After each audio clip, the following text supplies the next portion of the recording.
պատվարժան դատարան, կարծում եմ դատարանը իր որոշմամբ երբ հստակ նաև սահմանել է, որ եթե սահմանված ժամկետում նշված պահանջների խախտումը չի վերացվում, ապա դատարանը վարույթը շարունակում է սկզբնական մեղադրանքով այդ մասին կայացնելով առանձին որոշում։ Այսինքն որոշակի արդեն հնարավոր վրա հասնող հետևանք, իսկ դե սկզբնական մեղադրանքով դա նշանակում է ինչ-որ իմաստով քրեական վարույթի ընդհանրապես դադարեցում, որովհետև սկզբնական մեղադրանք հաստատությունը հակասահմանադրական է ճանաչվում։ Իսկ ես մեջ բերեցի դատարանի որոշումից հստակ մի պարբերություն։ Պատվարժան դատարան կարծում եմ բոլոր դեպքերում ինչքան էլ դատարանը որոշակի իմաստով առաջ քաշի վստահության կանխավարկած վարութային փաստաթղթերի պատշաճության, բայց մենք չենք կարող նայել պարզապես այն ձևով, որ այս 3 հատորը նույնն է, ինչ նախկինում ներկայացվել։ Մենք պետք է նշվածը բոլոր դեպքերում այդ նովո տրամաբանությամբ նայենք, այսինքն կրկին նորից, որովհետև հենց դրա համար է պարոն Հովհաննիսյանը 3 հատոր տպել եւ ներկայացրել դատարանին։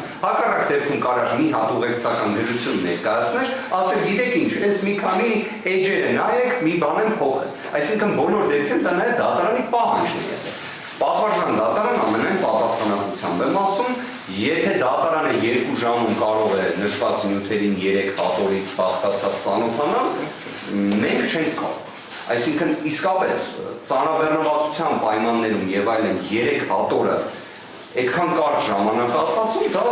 ողջամիտ չէ։ Արտոնեկեք դա չքննարկենք, որովհետեւ պարոն Խաչատրյանի տրամադրելու համար այսպես թե այնպես դատական նիստը առնվազն 1 շաբաթ հետաձգել է։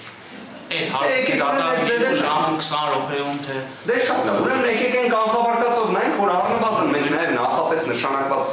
համաձայնեցված այսպես ձևակերպել նիստ ունենք, հնարավորություն ունենանք առավել պատշաճ պատրաստվելու եւ այո, եթե կարողանանք գտնել այնպիսի մի նոր խնդիր ներկայացված փաստաթղթի վերաբերյալ, դա նաև գրավոր կներկայացնենք դատարան, ուղղակի դա գտնելու համար էլ էր ժամանակ պետք, նաև դրա համար էինք դա ներկայացնում, շնորհակալություն պատվարժան։